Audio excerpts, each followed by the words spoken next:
working class, I take all the above. Gotta look good for the photo op, could the pose aren't doing too good. Fake promises from MPs and we ain't getting no love.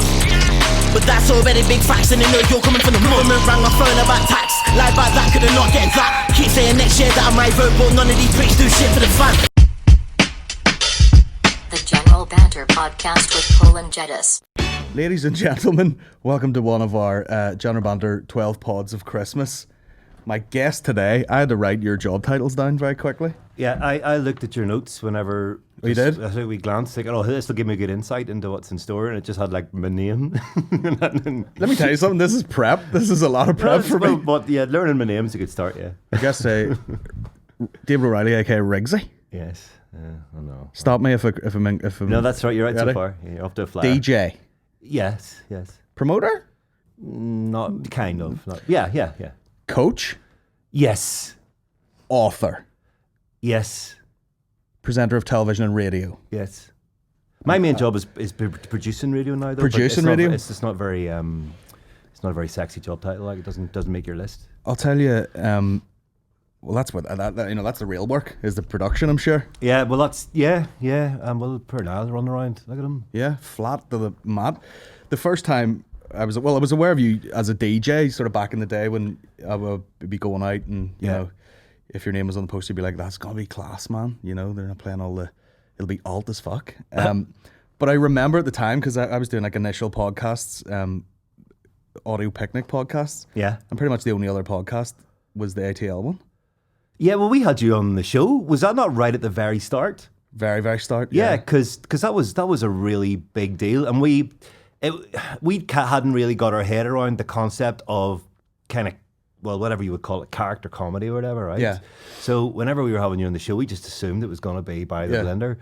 We were like, right, so you're going to do the whole thing in character, and it never occurred to me how impossible that would be to do. That it's not just, you know, you can't just go right, well, I'm by the blender now, and everything that I do it's never scripted. It's just that's just the persona, like a Keith Lemon type vibe, where you have to become that person. Well, he maybe does, but it was, you know. But anyway, you said, I'll give you one line. I'll give you like a link, and I think you introduced like, and so what you can far track, and then the rest of the interview was Colin. Yeah, and it was thoroughly disappointed. No, it was really good, but it was just like, I don't know why it had never. I think because you were the first person to be doing that, and I just assumed, right, we've got Barry the Blender in the show tonight, and he's going to be doing all his mad shit and talking about this and talking about that, and and you were like, no, that's not really how it works. I know, it's weird though, because that's how I started, and I did a lot of character stuff, and not that I despise it, but I'm just like, there's other strings to the bow. You know what I mean? You managed to very quickly detach yourself while still doing it a little bit. Like, you know, you're not like Steve Coogan, who's always, for the majority of people, is always going to be Alan Partridge, but you've sort of managed to get away. But I knew at the time even that I was always being like, do I want to be like 40 and be and now I'm like, do I want to be 35 even and be like putting on a bandana and pretending like I'm a different character? That's how I feel about having a shit nickname. Yeah. Because and seriously, it's I'm trying to phase it out. That's why I never put my book out. I didn't put Rigsy, and I put David O'Reilly, because I'm really, really trying to sort of reinvent myself with my own name, because I just feel... Where did Rigsy come from? Because I thought your name was going to be like David Wrigglesworth. It's you know? People make that assumption all the time. David Riggs, I don't even know if Riggs is his surname. Nah, it's like P6, Nicola Fitzpatrick, St Malachy's Primary School, Castlewellan, 1987. Know him well. My first girlfriend, although she told everybody that I was Frigid Bridget because I was scared to kiss her, and she started calling me Rigsy, and it sort of came and went, and I told my friends when I started school, like high school, about this cheesy nickname that I had.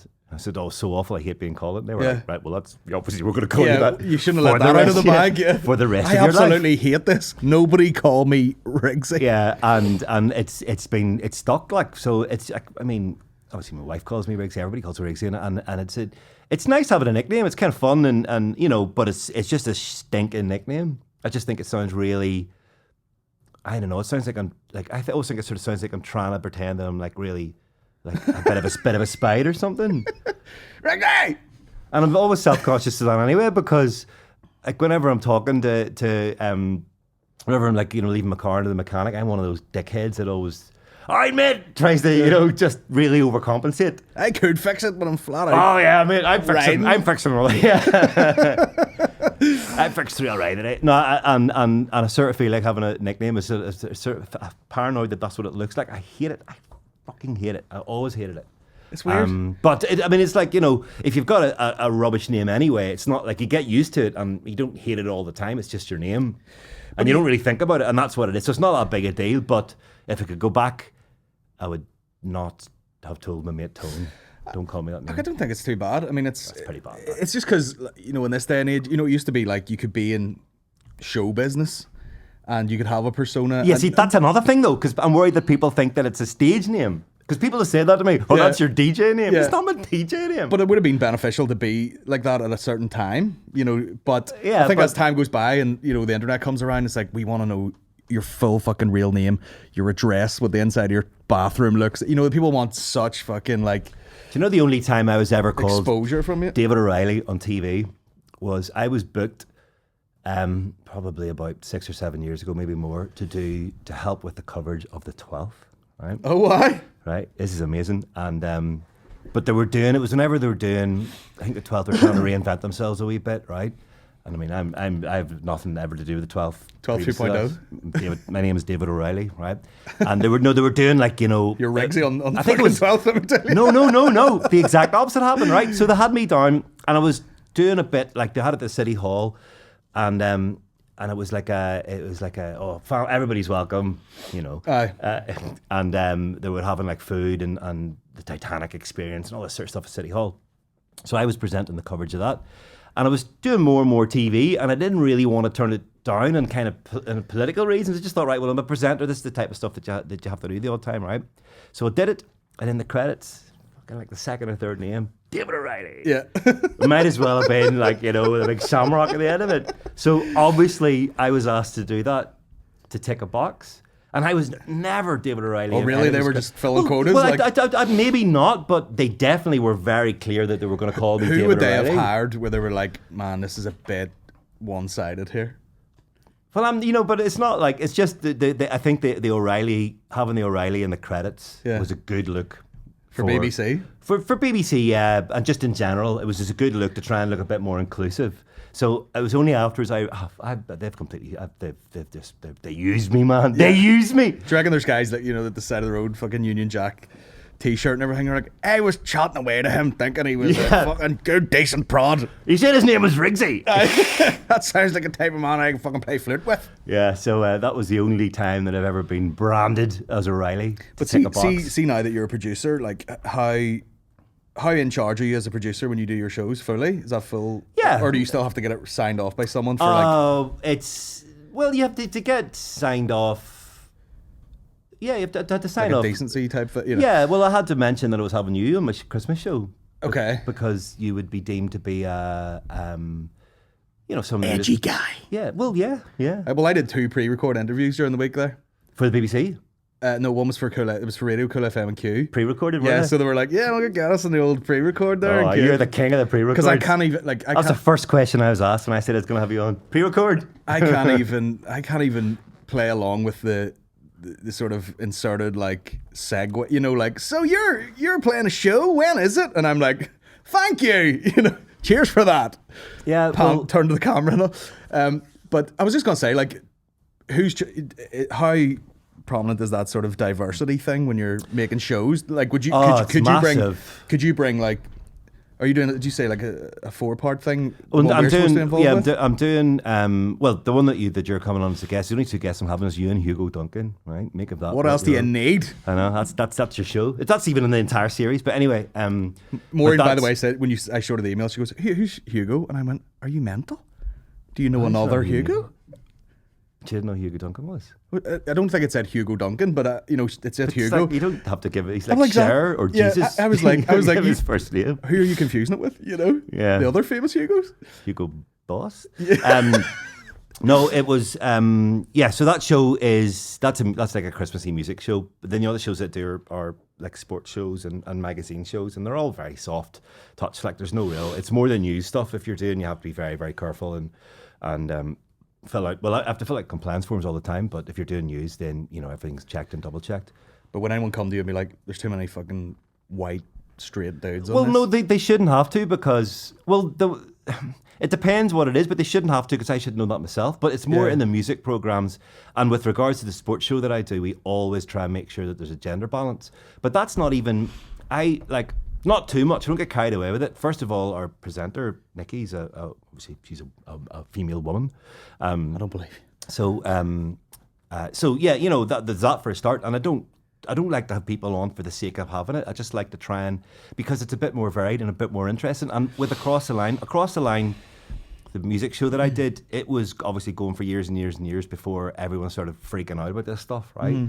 And we always had a policy of making sure that there were strong female voices, not so much strong like black voices or people of colour or whatever, because there wasn't just that much about in Northern Ireland. There sort of is now, which is great. But anyway, so we always would have tried to do that just to make the show a bit more interesting and a bit, so it wasn't just kind of angry blokes shouting. Yeah. And now it's naturally kind of happened where we don't necessarily have to overthink it as much because, and happily in Northern Ireland, there's an awful lot happening outside of, angry people with guitars, blokes with guitars. A similar thing was happening in comedy because I'm sure there's a similar stage in like music, say in Belfast at a certain time. I obviously wasn't paying that much, but someone might have been like, "There's too many fucking like all male punk bands around here." You don't pander to that at all, do you?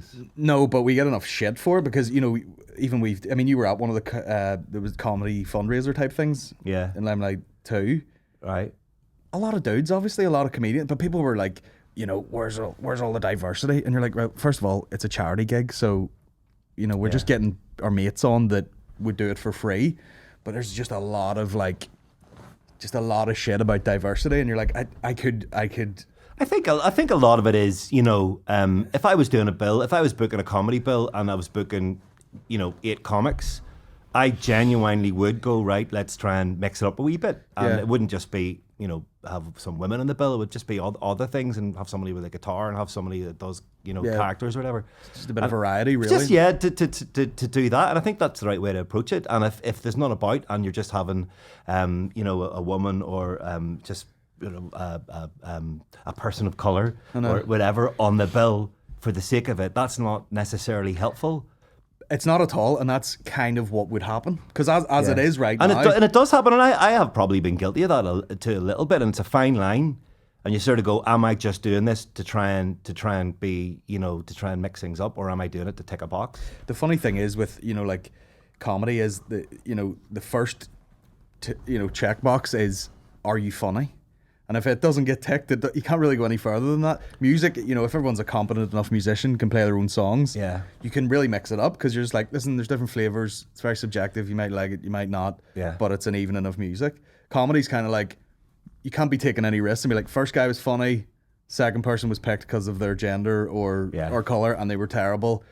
But I mean, the thing is, no one's crying over any of the straight white dudes that don't get gigs because they're shit.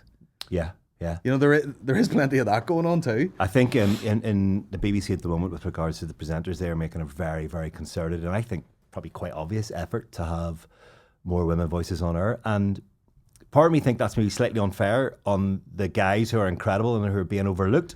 But at the same time, if you're talking about the BBC, especially if it's just kind of news reporters, if it's not necessarily people who are presenting specialist music or presenting comedy shows who need to have a real specific skill set, but if it's people who just need to be very competent and at reporting or whatever, I think it's fair enough to make sure that that it's as balanced in every way as possible, because it should reflect just the real world. But whenever you get into picking the top of things you look for in a band or in a comic or in an actor or anybody, are those things. That's a very dodgy territory to find yourself in. And the BBC, because of the way it's set up, probably gets a little bit, I think, sometimes too worked up about that type of thing. Yeah, because someone told me recently, was there like a big clump of male presenters kind of being let go from like Radio 1 and stuff, and it was a very obvious like, oh, there's like 12 female voices coming in to replace.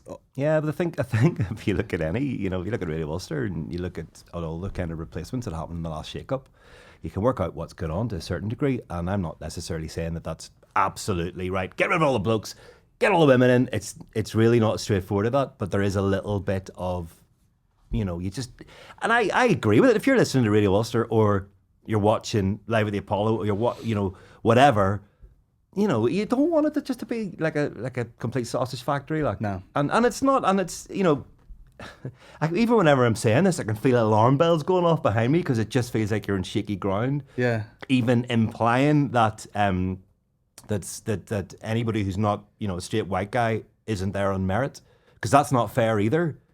You know, sometimes that happens, but most of the time it doesn't, and everybody who's there is there because they're good at something. For sure, yeah. You know, so I'm not suggesting otherwise, but at the same time, you know, I do think if you have a load of blokes on any one project, be it a radio station or a TV series or whatever, I don't know, man. I just think that would be a bit shit after a while. Yeah, I think it's just the comedy I wouldn't want to thing. go and see like a low. If I was going to a comedy show and there's eight guys on, I would go. God, come on, even if you know, Yeah. come on, Do I would look. Oh, Would you yeah, not? I know, but it's like, I think it's just the comedy thing. It's the only, you know, perspective I have is like, yeah, it's just, it's gotta be funny. And that's what upsets the whole thing, is like, you gotta start with it being funny. And there, you know, of course there's female comedians out there, which I don't even like that term, but, and they do well. Yeah, of course They do well. And it's not like people are shutting them off or anything. Me and Yeah. Mickey had a chat one time where like if there were more females in comedy right now working hard, they would be killing it, because there is so much opportunity. Yes, there is. And we're getting shit about like diverse lineups and stuff, and you're like, there's nothing to work with. There's very little diversity. It is Northern Ireland. Yeah. Remember, you know what I mean? It's like ginger is a And fucking also, different race over here. There's like, you know, Shout out now.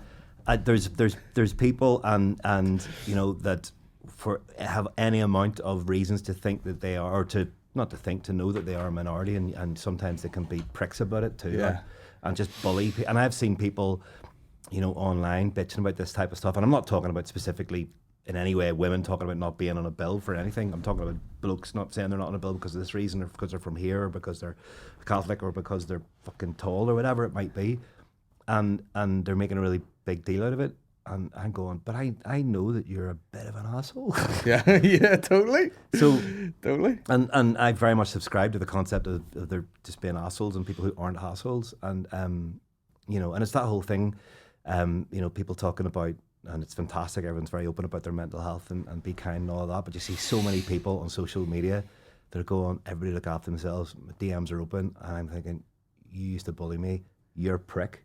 Oh, for sure. There's, you know, All the time. Do you know what I mean? And sometimes it's not about anything to do with diversity or agendas. It's just to do with people being I know it's assholes. it's a hard one, because people who are genuinely happy and kind and nice and fulfilled and content and all that shit, you hear very little out of them. You know, they're not always pushing it, like, be kind. It's not okay to fucking not be. I don't even know what to say. Whatever version of that it is. It's not okay to be okay.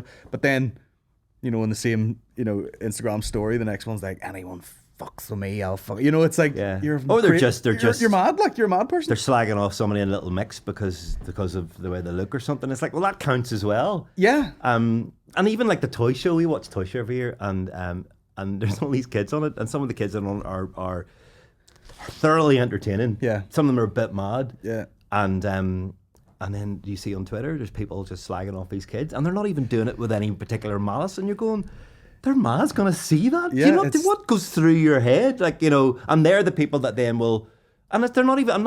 They're not necessarily pricks or assholes. They're just clumsy, and people can be so clumsy with all of this stuff. And just not think things through.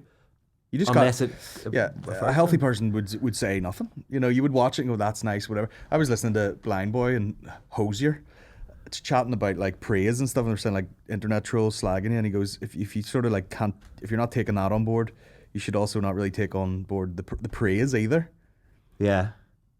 So he's saying that if somebody says something nice about you and you don't, You can't really take that seriously or take it on board if you're going whenever to sort of disregard you can it. just tell with people if they're being sincere, and you can tell if they're being sincere even when they're saying something negative. you can sort of tell whether when they're maybe having a bad day or they maybe didn't think I was going to see it. Unless I don't get trolled because I'm not a big enough deal to get trolled. I wish I could troll. You know what I mean? Yeah. Right. So I pray for trolling. Yeah, someday. That's the name of the podcast. So you know, you can tell, I think, if someone is just being clumsy or just having a bad day, and then you can tell when people are just being malicious and just. Or sometimes trying it's to just, be a prick. it passes the day for some people. They're like, just jump on Twitter and fucking slag some people off. It's wild, like it's just such a strange. I would question thing to be at. I mean, I've had bad comments and good comments, and I started thinking, like, what sort of fucking person would sit there and, like, you know, you're going about your day, you've seen something, and you just decide to be like, is this what passes as comedy now? Fucking load of bullshit. And you're like, this guy's obviously, like, what sort of loser does that? Yeah. But then I would stray into I'd start to think about, like, I would never leave a comment positive or negative. You know? I could leave a positive. You know, would you not be nice enough to say to someone if you thought they were good? Maybe privately, maybe not publicly. Very close friends, probably. Right, okay. That's about it. It would never be on, you know. Why not? I just don't engage with it, you know. I'll give a thing a like, but it's more, you know, just skimming I like past. it. If you know, I like to try and if I really genuinely like someone, I think it's or like someone, like something. I think it's a good, healthy thing to tell them because.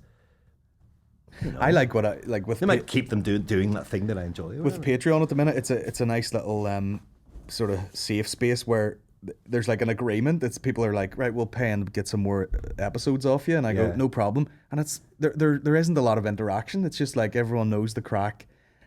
If something goes wrong, you know, I get fucking bombarded. It's like the audio when that was too low, I can't hear it when I'm on the train. You know, but it's almost like before that you're like, is anyone actually hearing this? Because it's just kind of going out there to what seems like nothing.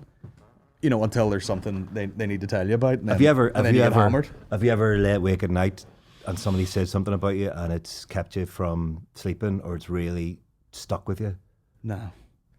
And what skill set do you think that you have that you don't ever do that? Is it just simply not giving a shit, or is it like loads of confidence, or is it you just don't read it? I don't know. I mean, I've definitely read things.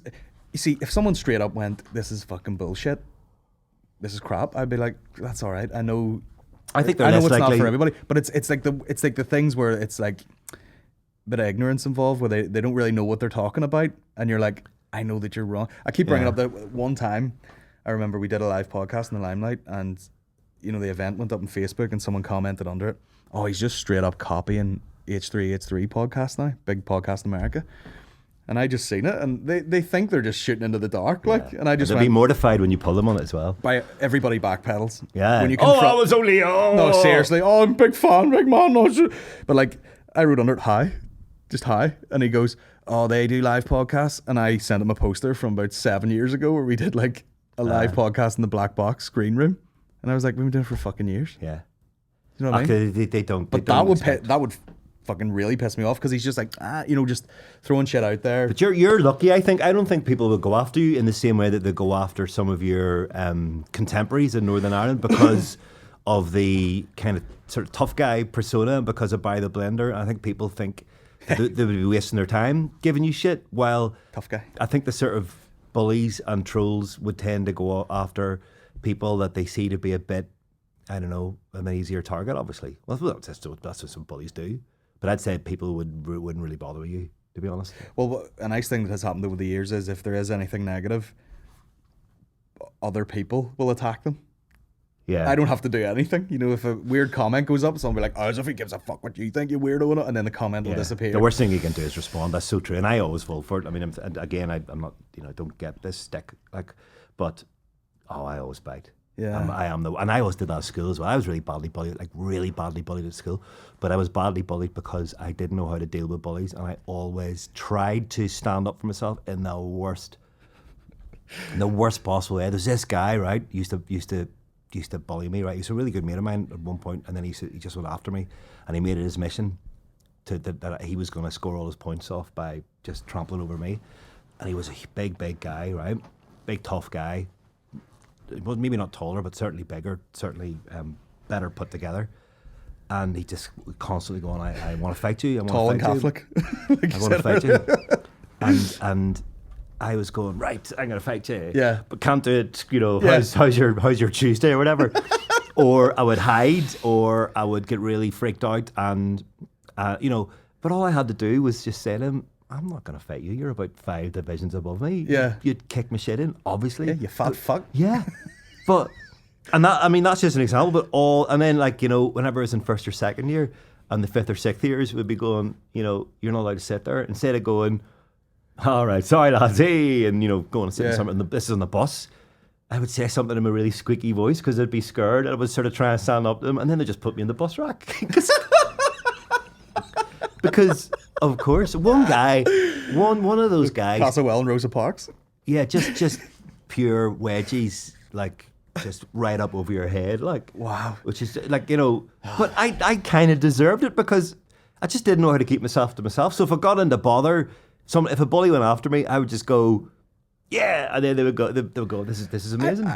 I like honestly, and this is me being thick, I don't know if I was bullied and I just didn't even recognize it as bullying and just cracked on. Well, no, then you weren't, because I think you're only really bullied if you know you're being bullied. And if you're able to sort of, if you're able to put it at the back of your mind, and that's different. That's just having assholes around you. Yeah, but that's maybe what I had. And I mean, surrounded by assholes. Like I remember when I was in primary school, a guy hit me at lunchtime, and I had every right to hit him back. And unlike this other guy that I mentioned a minute ago, I could have taken him. Like, yeah, it's just like when I was like 10 or something. And I didn't. It's good to hear you got over it though. 32 years ago. But I'm not, of course I didn't get over it. And the same way, if I meet these people and it's literally 30 years ago, they're going, oh, you went to my primary school? I go, you're a fucking asshole. Yeah. You fucking wedging a guy in a bar in Belfast just to get him back. Fuck you. No, but anyway, so this guy, and I was scared, really scared of hitting him back because I was so scared I would get into trouble. Wow. And, and then of course, the teacher came out. Fuck, this is like the mid 80s. Teacher came out, broke up the fight, and we both got in equal amounts of trouble because we were both fighting.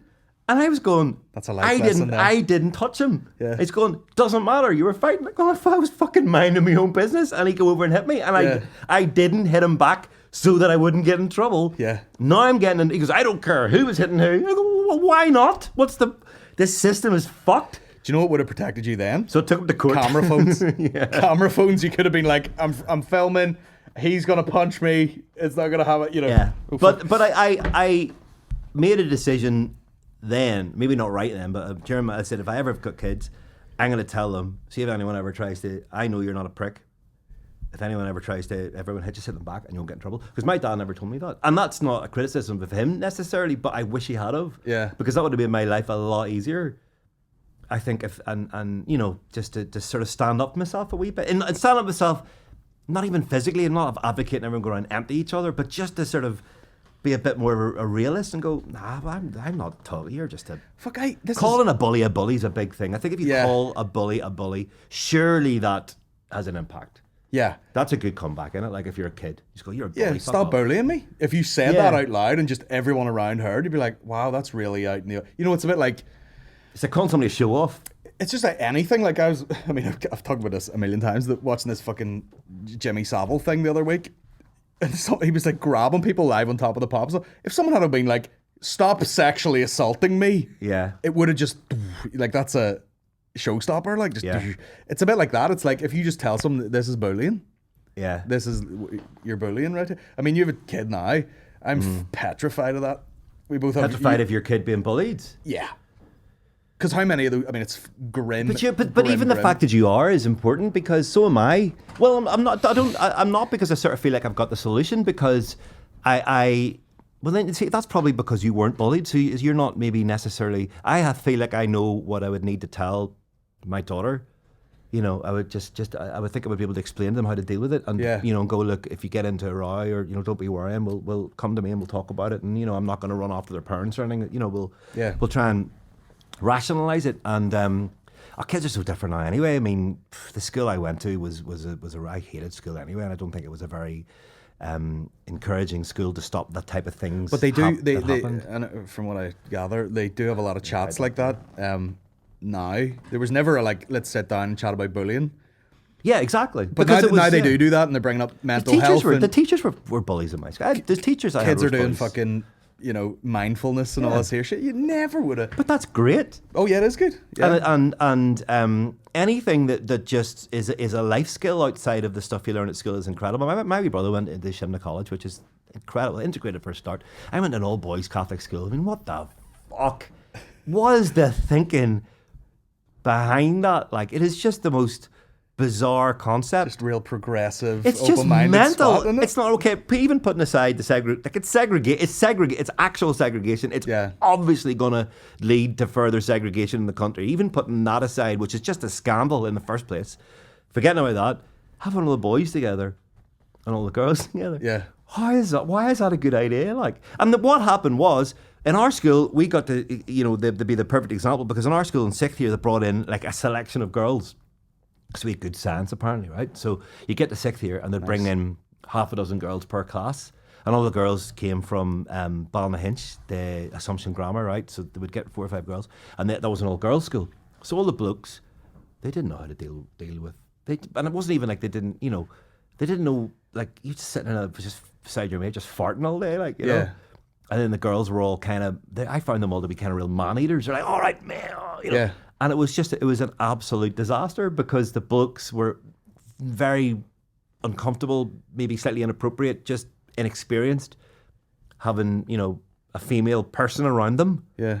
And vice versa. And it was an absolute shit show. Yeah. And I will, that's the one thing I'll say, and thank God there's less and less of it, but I will make sure, I don't care if I have to get up every morning an hour early and drive Lottie to school, she'll be going to a mixed school, like, because, I mean, I don't care if it's the best school in the world. If it's all blokes or all girls, forget about it. But it's an insane sort of theory because adults make that up.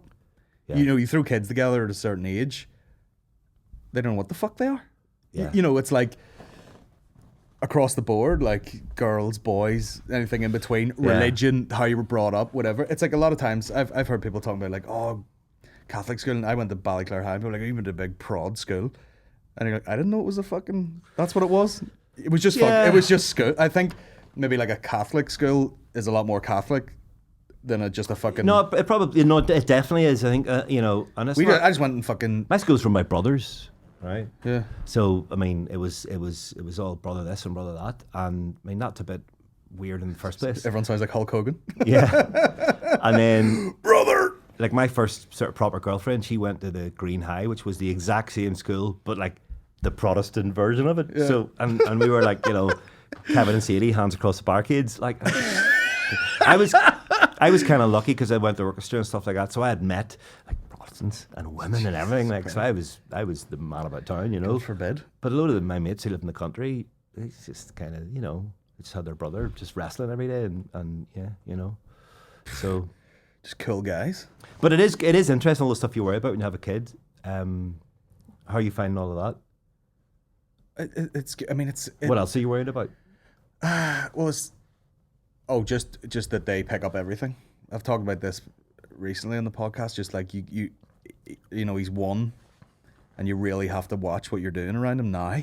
Well, what's he just doing? Copy, every little thing. Like he'll grab the TV remote. Hey, what are you doing in the house?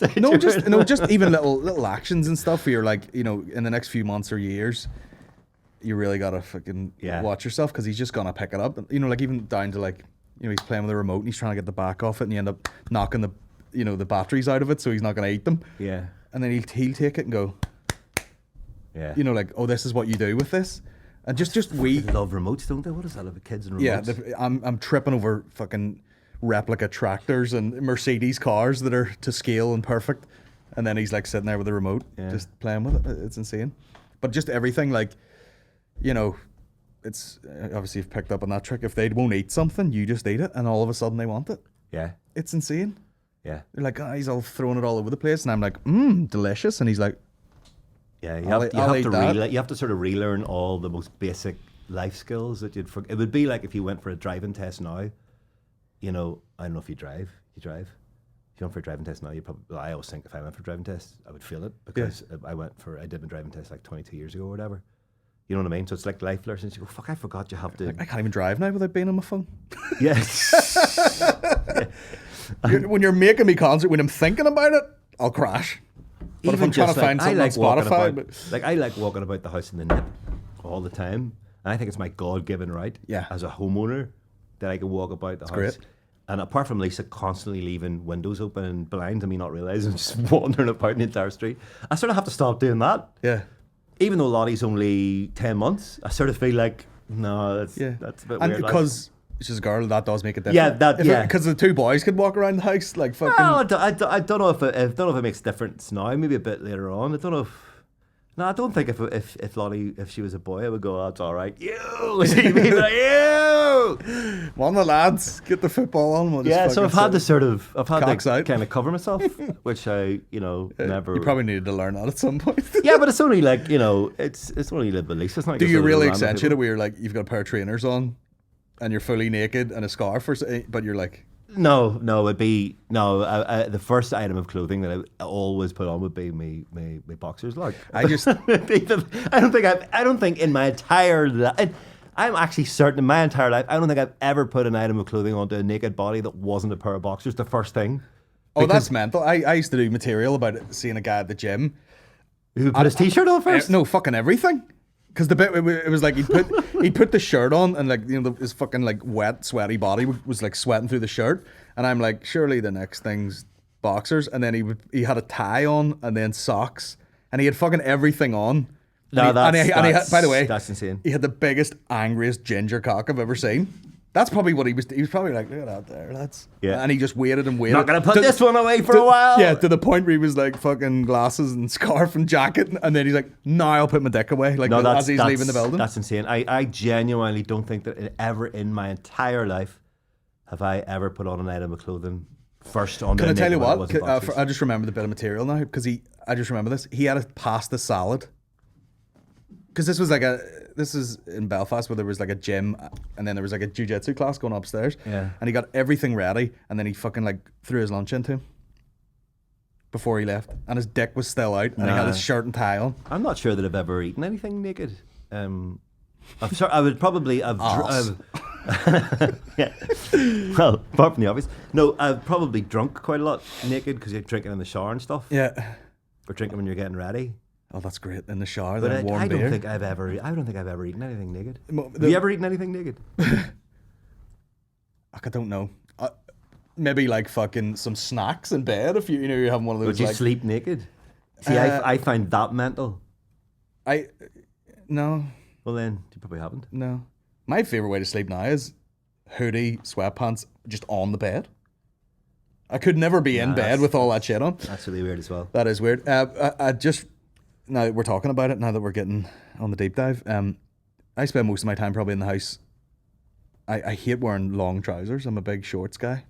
But I will just get in and like kick my trousers off as if, like I'm taking my bra off. I'm like, oh yeah. Yeah, totally. But then tracksuit bottoms, so for me. But then I'll be up and down to the garage and stuff like, with boxers on and a hoodie and a hat and trainers, but just no trousers on. What do you mean to the garage? To your own garage? Yeah, you can go up to you got a little detached garage, the freezers in there not and like stuff. the garage to get like petrol. Oh yeah, I'm not in the fucking in the filling station like. Because that's what I thought you meant. There's 2 number 2s now, fucking. No, that type of imbalance. You're only wearing your boxers and quite a lot of clothes in the upper. I don't think I wouldn't be doing that. No, I would always layer up the bottom. I have a very strange body composition where I'm like, if I sat here, like there's no heating in this office, we got the fan heaters. If I sat here too long, I'd be like, man, my neck is stiff and I feel chilly. Yeah. But like I'll be like sweating down my shins. Yeah. Can't deal with the fucking the long pants at all. Yeah. So you've written a book. I don't care about the book, man. I'm not going to sell any copies of my book in this podcast, I don't think. But yeah. Did you write?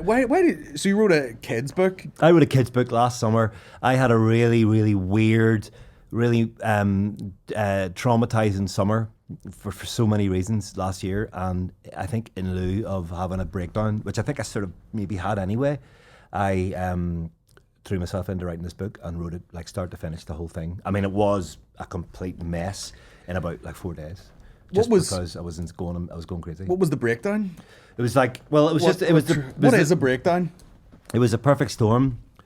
Loss of identity, I suppose, because around the same time last summer, I finished up doing the radio show that I'd done for like 20 years.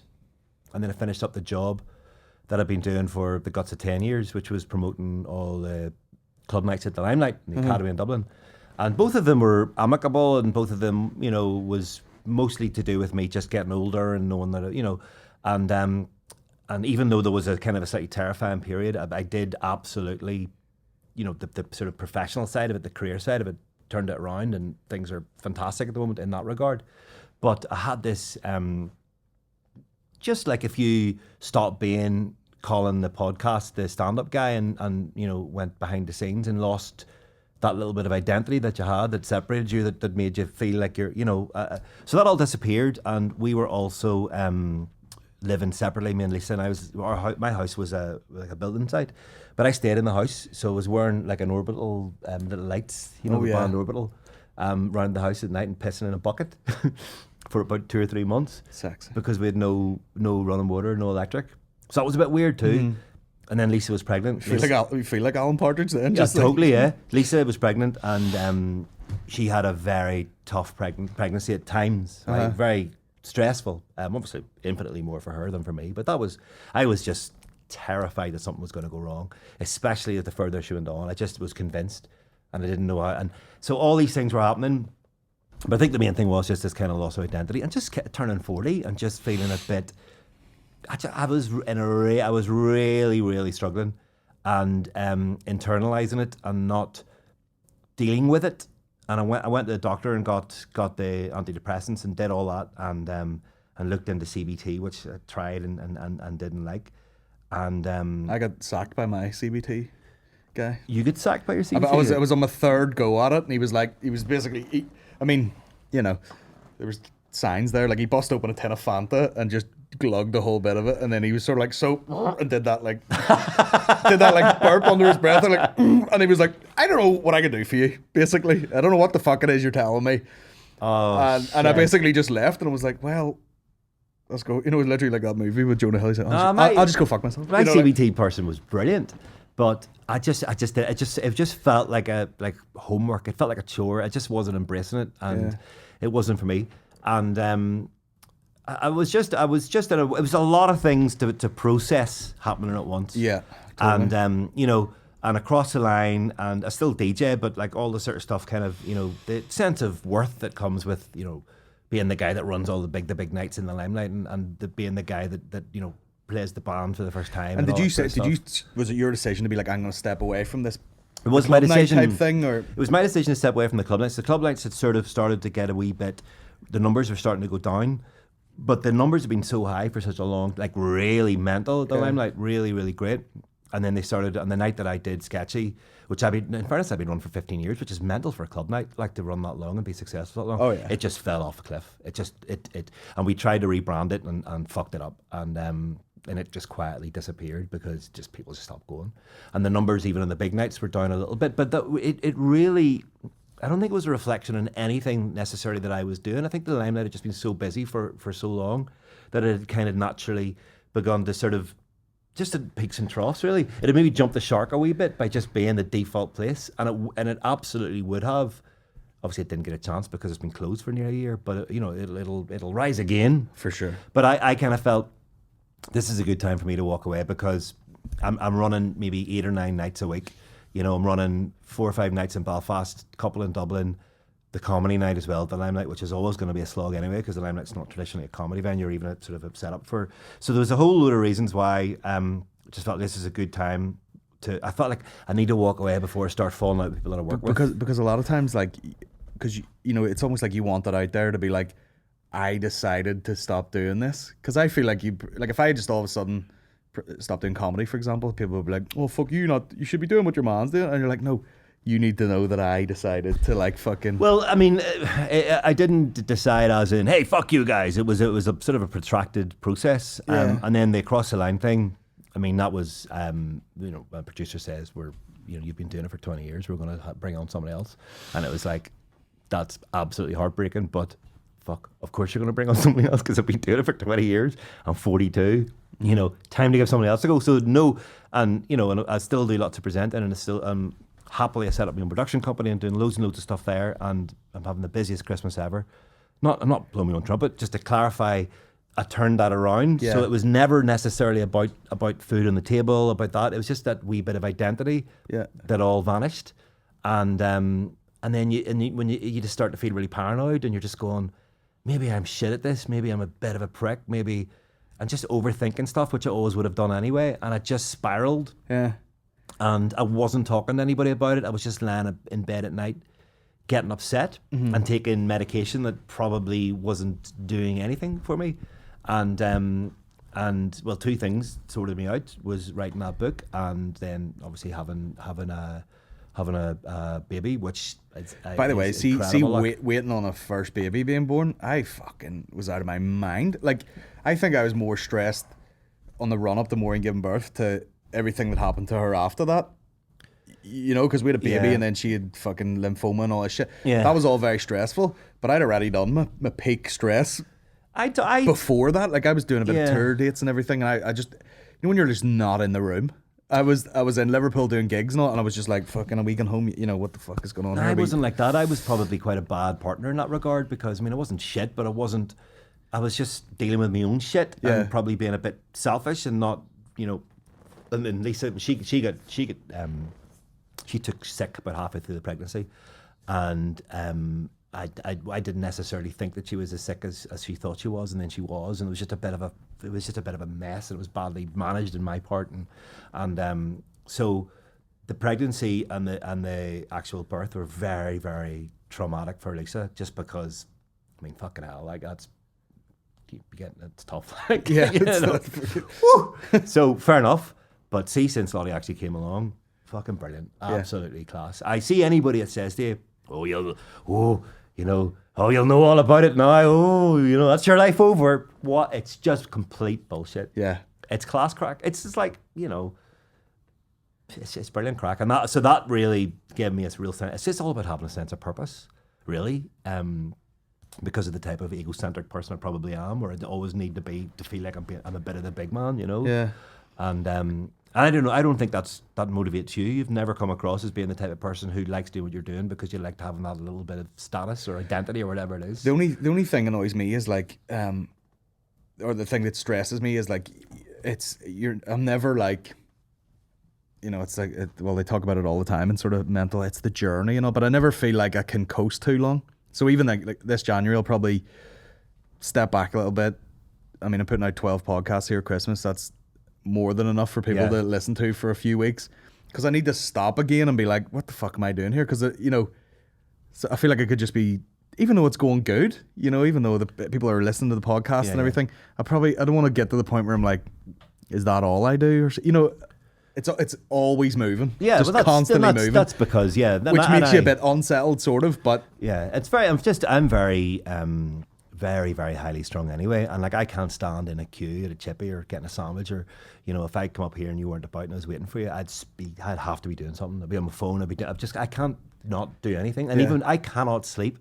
And Lisa laughs at me about this. I cannot, literally every single night, I cannot sleep without daydreaming about some scenario that I'm in to distract myself to fall asleep. And I couldn't tell you the stuff I'd be daydreaming about. I'd be absolutely mortified. Scary things, or what do you mean? Sometimes just like, all right, you know, I used to be really obsessed with being what it would be like to be held hostage, because I really like Brian Keenan's book, right? It's class, absolute cracker book, really brilliant. An Evil Cradling, it's called, right? And I used to sort of daydream about what it would be like to, you know, to be released and what you would do, and then, you know, sometimes just like straight up football stuff, and, you know, right, and playing football or whatever, and I scored a goal or whatever. And if I think about that, but, you know, you laugh, but I would advise anybody who has trouble sleeping to try it, to disappear down a complete fantasy, and then the next thing you know, you fall asleep, and you have like about 5 of them go-to ones. I go, right, tonight I'm going to think about this. You sound like someone who should be writing a lot more. No, maybe so. I always loved writing, and that's why the writing came really naturally to me, and I'm really proud of the book and stuff. But it's a really good technique for people who can't sleep, because I couldn't sleep for so long, and then I just started doing this. My problem is, like, and I've heard a few other comedians talking about it, people like even Joe Rogan and stuff. Once everybody's in bed, then you're kind of relaxed and focused. That's the same as me, like, you know. So you want to work? No, there's a bit of that too, and I would rather like work up to the point where I go to sleep than do my work, then relax and try and watch TV. I would nearly, you know, I've talked about this with Maureen before, where, like, you know, my day would probably be best if I could sleep in like 2 4-hour blocks instead of trying to sleep all night. Yeah, I do work at night, and The morning time is when I would, get up and maybe lift some weights, and then I'll watch my stories, and then I go to work into the night. That's probably what would suit me better. See, and see, giving anybody advice about any of this stuff, and this is why it's so problematic, especially with sleep. It is bullshit. Like, see this whole thing. What you should do is you should be not drinking or not eating for 3 hours, and you should do this and then read a book and then have them. It's completely different for everybody. It's Totally, yeah. So, and I know what you mean about. See, like last night, for example, I was really, really wrecked, but I had a feeling I was going to struggle to go to sleep, and I wanted to edit a Christmas special that I'm putting out with Hannah Peel, and I started working on it, and then I got really into it. It's gone really wrecked, and I was sort of thinking, I'm really wrecked, but I'm not going to sleep until I get this done. So I kept doing it, and then I got to finish, and I wasn't even planning on finishing it at about 1 o'clock, and slept like a dream. Because that's fulfillment. fulfillment. Yeah, totally. So I was working, and I was probably, after I'd saved it and we transferred it to my exec, and got into bed and was probably asleep in about 5 minutes. So yeah, just a big smile on my face. Well, that's it, complete. And that's bullshit. That's not a way to get to sleep. The people will tell you. Yeah. They'll say that you shouldn't be working and then trying to get to sleep so because your brain's bullshit. I don't know. Everyone's different. Like if you need to. Well, it's not bullshit. It just works for different people. I shouldn't say bullshit because that defeats the whole point. Like for me, I hate working out at nighttime. But if I do, say if I like lifted weights at fucking 7:30 through to like 9 o'clock, I would just be like coma. That's what works for me. And I wake, like a lot of times I'll wake up a wee bit like, like fucking ready to go, let's go. Whereas if I lift weights, like particularly like deadlifts or something, I'll wake up and you'll have that sort of slightly like outer body. Yeah. Your body's so relaxed, you're just like, swimming does that for me. Swimming wrecks me and really helps me sleep. I find that the most swimming exhausting thing to do. Like, yeah. Really just, and you're not even sore, you're just tired, physically melted. I've done things like jiu-jitsu where it's an incredible work, like you're sore, in places you didn't know existed, that sort of thing. Yeah. But your body also thought that it was dying there for a couple of hours. So you're nearly like exhausted to the point of you're like jittery and you're like overtired, you nearly can't sleep. Yeah. That sort of thing. Yeah, I get that a lot too. But my sleeping's always been a mess because of the DJing and because... But I kind of see, since we had Lottie getting up most mornings at 7 or 8 o'clock, I mean, that was unthinkable to me for the last, 40 years, pretty much. But it's not that big a deal. You can really get used to it really fast. Yeah, Eddie sleeps great. No, Lottie's a disaster. Once he gets to sleep, like we'll be fucking getting out of bed like 8:45, like you getting up and he'd be like, Well, yeah, that's amazing. Lottie's... She's not sleeping great, but it's Lisa that does all of that. She does the vast majority of the dealing with the stuff in the night, and then I'll try and give her a couple hours in the morning. Yeah. And also, I try and do most of my work at nighttime when she's gone to bed, so that I'm not doing it during the day when I'm home, so that I can take Lottie. Do you ever get guilt? I get a lot of guilt with the sort of like even today, Eddie's being very cute and everything, and I'm like, I have to go. No. Yeah, but you're going to work. It's not fair, and I know going to work doesn't feel like work whenever, if your kid is at home and she's crying or she's cranky and you're going to get the best of her when you get in and or him, get to bath and put him to bed and have a laugh and all, and that's great. Like a couple of hours, lovely. Yeah.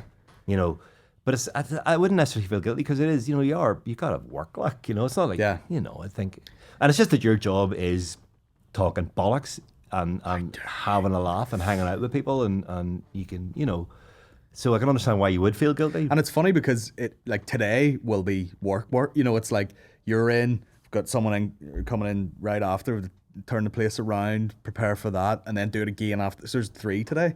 So by the time it is work, but it doesn't seem like it to. Well, and we also, this whole thing about Lottie coming along, she came a month before lockdown, so we've had no childcare help or anything. So it's not been tough for me because I've been able to work and because I'm not DJing, I don't have that big exhaustion that I would have. But it's been tough for Lisa, like, Jesus Christ, like it's been really, and I mean she is. I mean I keep going on about how incredible it is and how amazing Lottie is and how incredible it is to have a child and I just love every part of it and I would never complain. But in fairness, I think if it wasn't Lisa managing everything, it could be very, very difficult. Yeah. And that's like mothers are well, that's, I mean, that's, if we were to have another kid down the line, it would be like, there'd be hopefully no lockdown and, You know, Maureen wouldn't be going for like chemo treatments and all this here shit. So that thrown in the mix is crazy because, you know, as much as we're joking about this being like work, like if I come do this, people assume like, oh, Colin's away doing that. Sure, he's gets a break for a few hours, but you're actually working. Drive for an hour home, and then Maureen has to like sleep because she's exhausted from the thing, and it's just this. I can tell you, I know like, what you mean. I can understand why you feel guilty. I guess I do a little bit, but it's making me sound like an asshole. I'm not as guilty as you. Maybe I should be more guilty. Maybe it's more. I need to look at. Do I think that this is real work? You know, am I taking this seriously? Yeah. Well, no, it is. I don't think you should feel guilty. I don't think you should necessarily feel guilty. But as long as whenever you come home, you're not going, oh, I'm wrecked after my day's work. I'm, gonna get the beers in, and that's like that's bullshit. Like a 50s dad. And you would never, get out of my fucking seat. Yeah, get the dinner on. Yeah. But I don't do that, and I'm sure you don't either. So Yeah. Oh well. It's a good plow forward. You know what I mean? It is brilliant. Though. No one knows what normal is with it, especially if you've had a baby at the start of lockdown. You're like, it is the best thing for lockdown was having that baby because it just give you a sense of purpose and a sense of just a reason to get organised and have to get up a certain time, and even whenever you're not working, and just have a bit of a regiment with your day. I mean, that's been brilliant. Yeah. I'm sure you to a certain degree found that with Eddie too, like, because it's just having that wee bit of a routine that you might not have during lockdown otherwise. Totally, and we're very lucky with the proximity with like Maureen. We were all in the bubble. See, we don't have that. With about 9 of us. You know what I mean? So yeah. everyone was working from home, so they all came home and have been home for months and all that sort of. So Maureen's mum will come up, 3 times a day, and even if it's just like we don't have that at all. Distracts him for a second, then you. Yeah, because our parents are in another part of the country, and much as they'd love to be involved, it's just not being possible because not loud, and Lisa's quite strict about that type of stuff. Yeah, and so Lottie has not had physical contact with anybody else other than me and Lisa for 9 months. Mad. Which is absolutely. I mean, and it's easy for me to say because I'm out doing all this, but Lisa has her all the time. That's tough luck. Yeah, and she's great. She's completely fine with that, but. Yeah, it's tough luck. Well, we'll try and wrap this up here. I have a couple of questions for you. On Across the Line, yeah. Did you sort of break any bands? I don't know about break bands, but I was the first person to play. I don't think Across the Line necessarily had the power to break because I think that needed to be national radio, but I probably gave them enough of a momentum that they were able to then go elsewhere. Yeah. So I wouldn't necessarily say that I broke any bands, but Across the Line would have been the first to have played Two Door and So Watch You From Afar, I'm sure, and General Fiasco and Panama Kings and all the bands of that kind of era, and to this day would have been the first to have played, Kit Philippa, Jealous of the Birds, and I'm sure there's other. I'm sure Steve McCauley would argue that he maybe played some of those acts first, but we certainly had bands, or I would have had bands certainly that I really really loved and would have got behind and would have helped a great deal via Across the Line. But then I think they would have, to be Two Door Cinema Club, they would have been broken by Kanye West tweeting about them, or Oh right, okay. being played on Radio 1, daytime Radio 1 or something like that. That's always going to be a bigger deal. But I think as part of the journey towards that, Across the Line would always have played its role. So that's what would be my diplomatic answer. Yeah. Because I just hate. See, you saying you broke a band is bullshit anyway. Because I just didn't know a better way to put it. But you know what? No, I know it's a perfectly valid question. But you're bound to have that moment where you're like, the band break the band. You see Letterman do it on those clips where you're like, we got a little band coming up here, Queens of the Stone Age. Yeah. That sort of moment where you go, you might look at it and go, Two Doors, okay, cool name, guys. Here's the song. But it's like that, in Lemmy, where Wrong Way Down Wrong Way Street, where he walks into the record execs, that song, Wrong Way Down a One Way Street. You never seen that clip, no? I hate Lemmy, but go. You hate Lemmy, really? Anyway, right, so, but he walks into the executive, like the big record exec, and he's got all the gold discs behind, and he goes, I've got this song, Wrong Way Down a One Way Street. And the exec just stops and looks at him and goes, stop. and then breaks him. But that doesn't happen. It's not like, it was 1950s and I was working in a shoe shop and I was whistling and I was singing a song and this exec came in and goes, hey, who's that girl whistling that song? I'm going to make her a star. You know, the band breaks the band. Yeah. I mean, that's it's like no one ever breaks a band other than the band, unless a pop star, maybe like a Simon Cowell or someone will take them under their wing and you know. But the type of music that you're into, that I'm into, you don't, that doesn't really happen. Maybe the likes of John Peel and stuff, where it was so difficult to get your music out there. Yeah. But now it's bullshit. Half the bands don't even need presenters. They barely needed them 10 years ago, and they certainly don't need them now. Yeah. And it's always nice, feather in your cap, to be on the radio and to do a BBC session, and it opens doors and all of those things. But those days are long gone. Yeah. No one breaks bands anymore. Yeah. I should have put that better. No. I was just trying to think of like the, we ever, not dismissive, but you maybe just, just reading off some band's name, like, fuck, here's such and such, and then they just fucking went huge after that. There's bands that I lost my mind over, and the favourite act that I've been into, Kit Philippa, the last couple of years, and I have been hammering Kit's record and long before it was released, and I'm sure part of that story I would get a kind of a credit. You know what I mean? But at the same time, the reason why I was playing the music is because I loved it, and it was because it was great. And there was lots of other people doing the exact same thing at the exact same time, so that's kind of how it works. Yeah.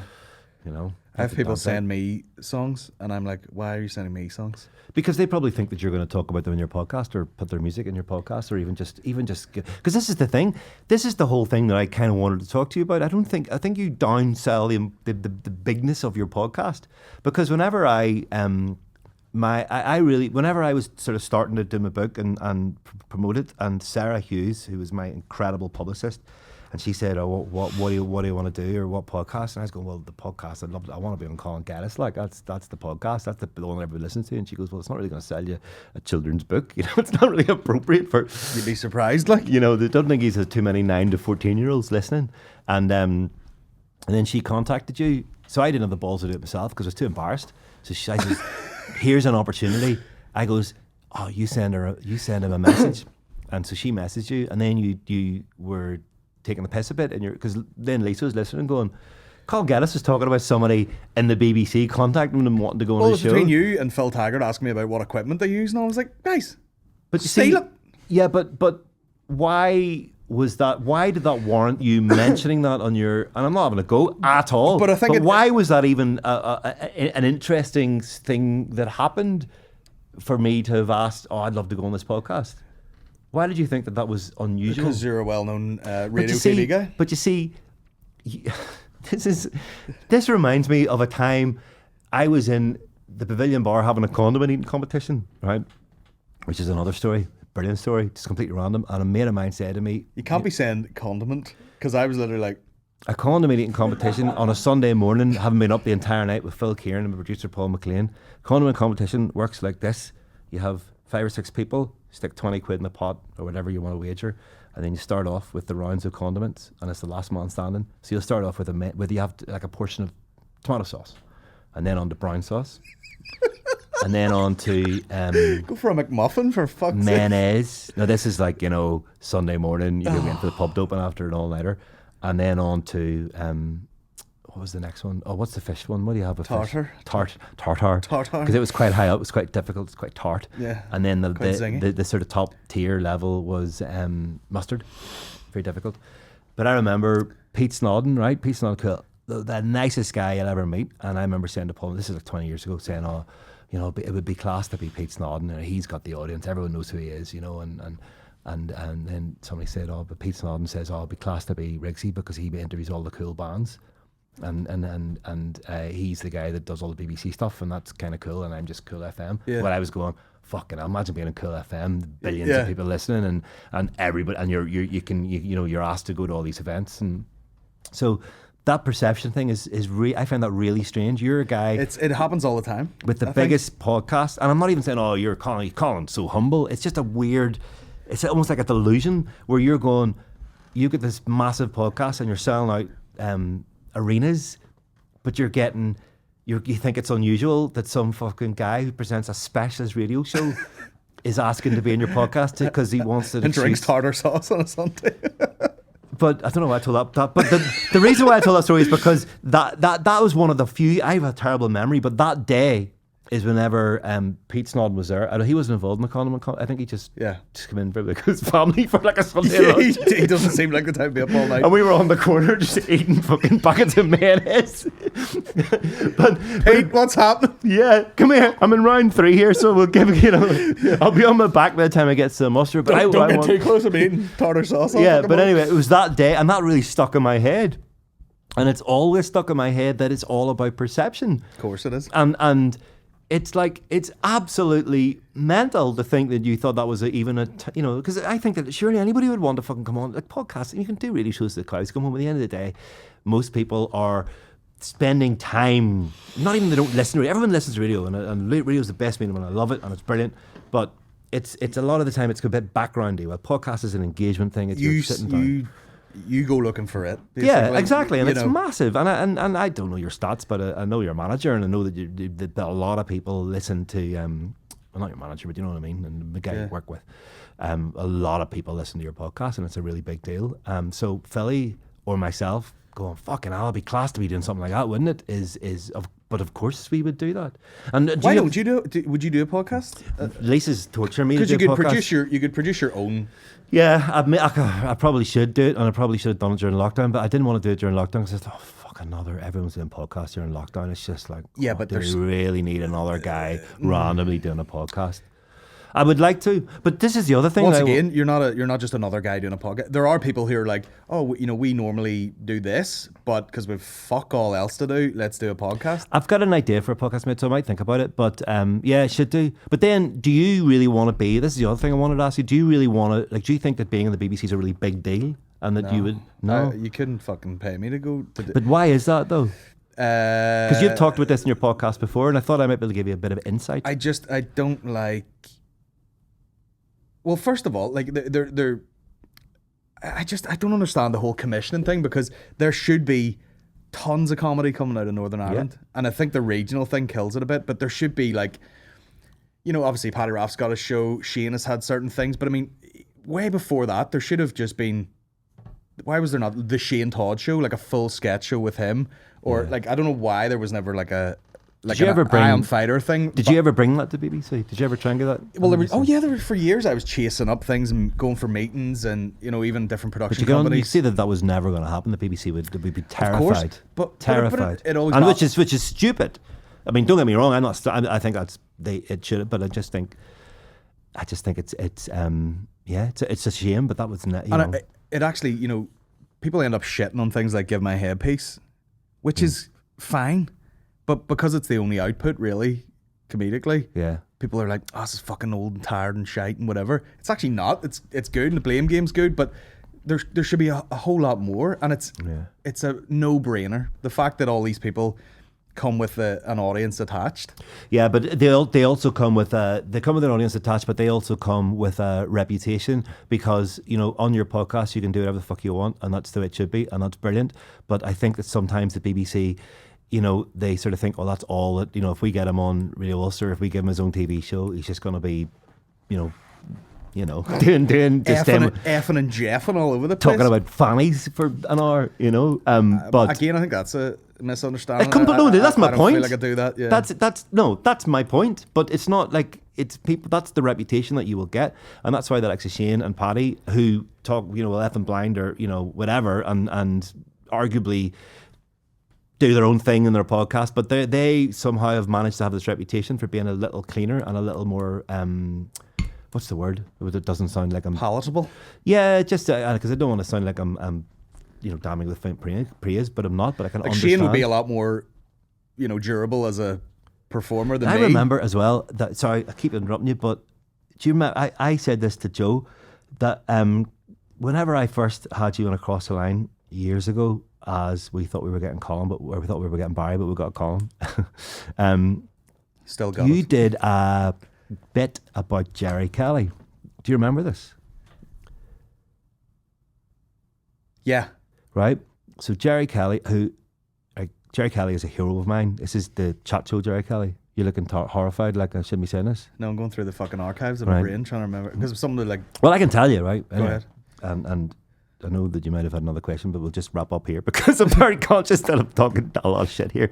Anyway, so Jerry Kelly, is he's class. He's and they got rid of Jerry Kelly last year. We're not got rid of, but he left. And it was such a shame. Jerry is a bit of an icon for people of my generation, a bit older than you. Friday night, he was the only show on time when it came to shot shows, and it was very householdy and very gentle. But he was a big deal.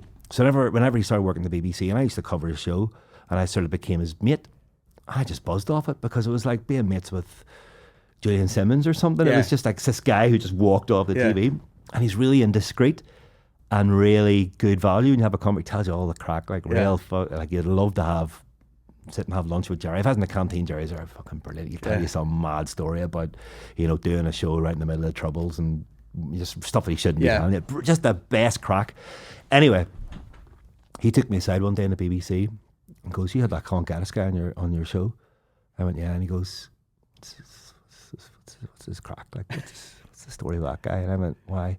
And you had done this video where he had Rory McIlroy on his show when Rory McIlroy was a kid. When he was 6 or 7, and he was chipping golf balls in the washing machine. And Jerry was standing with his he was like giving him a shoulder massage while he was talking to him. And I think he was just trying to keep him calm. And Rory McIlroy's like 6 or something, and he's getting all excited. And Jerry's sort of trying to keep him in place and trying to make him feel relaxed, and probably forgetting that he's and the way that they filmed it, it just looked like he was kind of caressing him, right? And he went. I mean, I should point out he really wasn't. It was just. Oh, I know that. Yeah. And of course you do, because you wouldn't you wouldn't have done it otherwise, because you would have gone to the police. But you were sort of going, "Oh, he looks like he's massaging this wee lad or whatever," and but you did it in your own minutable style. And what is that word? Minutable, is that a word? Never heard of it. What is the word? Anyway, and you're the author, man. So you tell me. And I don't know any long words. And he went, what is that guy's? Yeah, what's his problem, man? No, is he really being sinister? Is he having a go at me here? Is this something to worry about, basically? And I went, no, like, he's fucking brilliant. Everyone loves him. Everyone knows he's taking the piss. If you do anything a bit daft, he'll take the piss. But, just embrace it. Like, it's not a big deal. And he went, because you've had him on BBC. And I went, and he goes, yeah. And he goes, is he not a bit like mad to have him on BBC? And I went, no, he does it, it's really hits our audience. He's brilliant, and he's very popular, and really he's not like, I don't know, just out to ruin careers. Yeah, he's really not like, it's not. He's just taking the piss a wee bit, because that's kind of a big part of his shtick is watching these videos and talking bollocks about them, and it's all to be taken with a large load of salt. Like, it's not. And I went, right, and then I think that's the type of thing. Like, Jerry Kelly would not have blacklisted you or anything. I'm not saying that for a second. He absolutely wouldn't have, because he probably would have went, all right, cool. Yeah. Sounds like a very talented guy. But again, you're sure he's not. It was probably the sort of thing that got round to him. Someone was probably like, "Oh, it's just fella." No, it did. That's when he took me aside. It did get round, because he took me aside and goes, "Rigsy, come in here for a wee second." See, so somebody had shown it, and of course they showed it. Had he watched, 4 or 5 videos before that, he would have been like, "All right, just." And that's what I told him. People are just getting, he's just rinsing everybody, dusted here with the slagging. But I mean, it's hilarious to think that someday someone will come to me with something and be like, "Blah blah, Colin Gaddis did this 5 years ago," and he's, trying to cancel him, and I'll just go, "Oh yeah, forgot." That'll be the end of my career. Me just that's "Oh shit, I forgot about that." And it was probably around that time that you were trying to get trying to get Barry the Blender commissioned around Fight or whatever, and well, it was just people were showing interest and they were pulling me in and having chats and whatever, and like, it was just very weird. I remember being put up for like a Channel 4 Blaps, their online thing, and the guy was like, right, from production company, write this thing quickly and rewrite it and whatever. And I Am Fighter is a great name for a show, and he changed it to what was it? Barry the Blender Sets the World to Rights, and I was like, bro. What a mouthful of shite you've changed that to. Like, that was perfect branding, like, and you went and changed it. I sort of feel sorry for the BBC though, because I think it's just so unfair. They just get held to these standards that no one else ever would, and it's not, and if anything even goes slightly wrong or is deemed to be slightly problematic, they just get torn into shreds, because and there is like literally an army of people on standby waiting to destroy them. Yeah. And there's massive media conglomerates and the Daily Mail and rival broadcasters who are waiting to tear them apart at any given opportunity as well. And especially when you get into regional radio, I think BBC Scotland have done very well to sort of ride this a wee bit better. But I think all the other regions are just going, Jesus, if we what are we buying into here? Like, and then they know that they will stifle you so much that you'll go, "Oh, fuck this," because and they go, "Well, it's not worth the hassle." And unless they're certain that you're going to compromise in the way that they know the likes of Shane and Paddy will, because a lot of their material is compromisable in the first place. But they would go, if we try and dilute that guy, what he's doing, it'll either really piss him off or it'll end up a bit shit. Yeah. So what's the point? Yeah, like I wouldn't even. And then you do your podcast and you sell out arenas, and that's the dynamic. And you don't. It's great. I think that the system works. Yeah, it would upset my day if I had, if someone was like, yeah. Do you really want that? Do you want to come in and sit around a table and we'll write with like 4 people you don't know? Yeah, and then go, "No, you can't say that. No, you can't say that. No, you can say that, but you can't say that. Yeah. You can say it if you want, but I'm going to cut it out." Yeah. And even hearing about it pisses you off, like, So yeah, I'm glad you don't have any aspirations to do that, because it's the wrong thing to be at. Nah, I think I wasted a good bit of time trying Probably to did, yeah. throw my energy in the wrong way. You got to do it yourself. And the last thing we'll touch on, you're a coach. Did you make this team up? Yeah. Did you just pull this team out of? Well, I love that grassroots thing about football. I love. So the team is the Belfast Ravens are the team, and so we did a charity tournament. I've been doing a charity tournament every year for years, and it was always a women's team, but there were always a bit of a token thing. There was a bit of crack, and then my wife took part one year, and then she kind of quite liked playing football, and said, "Well, let's do little coaching sessions every week, so it'll keep you fit and muck about and all." And then I just see everything, probably a bit like you. I just completely blew it out of proportion and ruined it for everybody. Something that was supposed to be a bit of a laugh, bit of crack, and then the next thing it was like affiliated with the IFA, 2 teams, you're dropped, you're cut, just like shouting at everybody. My initials on a big jacket, screaming up and down the sidelines, and he's going, it just came along for. That's pretty much what happened, really. But you getting sent off, you have to go back to the car. Yes. Fighting with female managers at the sideline. There's a photo of you fucking in the Sunday Live, you squaring up to someone. Some 14-year-old girl. There was a girl. Oh, this is terrible. There was a girl that had a go at me, and I swear to God, she must have been about 15 at a match, and I had to go at her back. Yeah. But I was perfectly within my right to do that. Yeah. And she went, shut the fuck up, you. Shut the fuck up, mister, which is like the biggest insult ever. And I went, I saw you elbowing her, I will keep an eye on you, Yeah. And then somebody goes, Rigsy, she's like 50. Yeah. And in fairness, in the Belfast Ravens, we could have younger players, but there's no one under the age of, like, I think our youngest players maybe in their early 20s, and it's mostly kind of people in their 30s. But I absolutely love it, because I always loved playing. What's the competition like? Is there a lot of? Oh, this is the thing. Oh, yeah. Well, we play in division. We play in the 5th of 6 tiers. But unlike I play guys football as well. And the way that guys football will work is there's the junior level, which I play, which is the lowest of the lowest. Like, sliding in dog shit and burn the Saturday afternoon, and just appalling on every level, but great. And then there's amateur and semi-pro, whatever. And then you've got Glentoran and all the rest. And Glentoran, the top tier. I say Glentoran because they're my team, but Glentoran, Linfield, all those teams, and none of those teams will ever mix. You can only go as high as your division, right? Yeah. In kind of fighting terms, but in the women's league, because there's only 50 or 60 teams in the entire country, they're all tiered. That sounds like a lot. That's a lot more. Than no, it's about 3 times as much as it was like 5 years ago, and maybe twice like as much as it was like 2 years ago. It's just completely blown up, massive in the last few weeks, because the Northern Ireland team have done really well. Anyway. But to get to the point, so in theory, because there's no tiers, so we're in Division 5 of 6, and our seconds play in Division 6. If we were to win like our next 100 games, we would be playing like in the Champions League, because you can go straight up. Do you know what I mean? Like, there's no.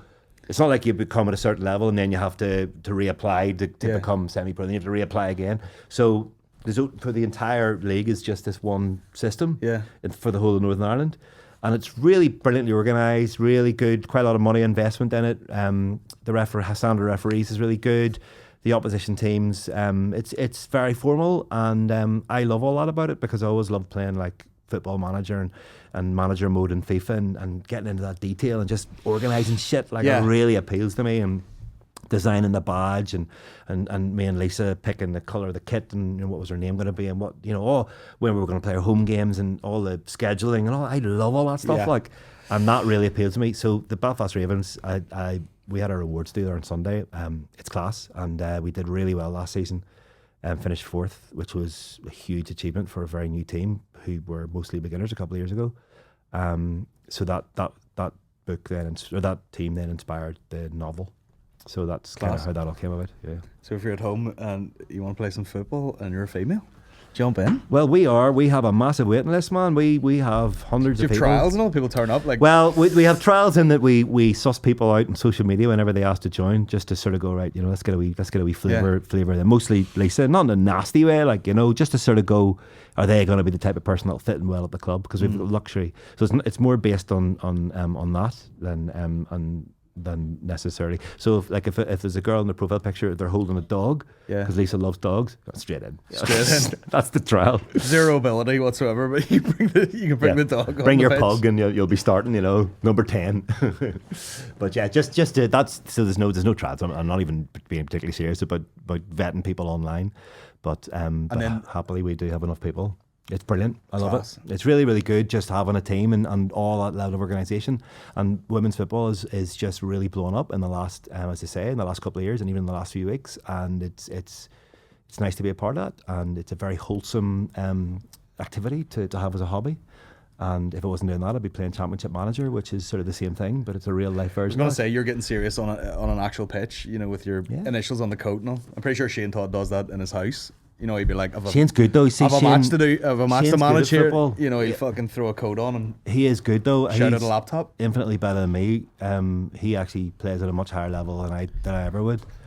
But which is why I do things like coaching, is to make up for. It's like, all specialist music presenters are all people who are field musicians. Like that's the truth. Like I was in a band for years, didn't really work out. Become a radio presenter. Yeah.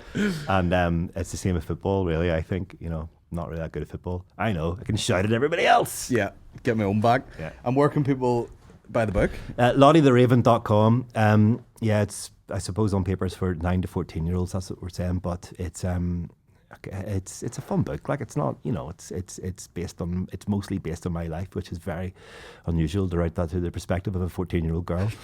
But here we are. A lot of the incidences, and you can, as you're reading them, you go, fucking hell, that's a mad thing. I go, that's what happened to me. Yeah. So, like, literally the first chapter. And then she kicked me in the bollocks. And it's like, No, it's just dopey things that happened to me when I was growing up, are all retold in this book. And then it's a mix. It's 50% that and 50% my love of really low level, grassroots, nitty gritty, dirty kind of tackles, shit changing rooms, football. So anybody that's into either of those things, reliving their youth or football, will enjoy it as well as younger people. So yeah, LottieTheRaven.com. class, get on it, guys. Cheers for coming in today. What a pleasure. Yeah, this is a big deal. My wife is a massive fan of this podcast, and even just sending her a picture of the background, she's just buzzing. So yeah. We'll get her a couple of wee souvenirs out the back now. Of course, well. Good stuff. Cheers. Thank you, We'll do Colin. it again. See you later, guys.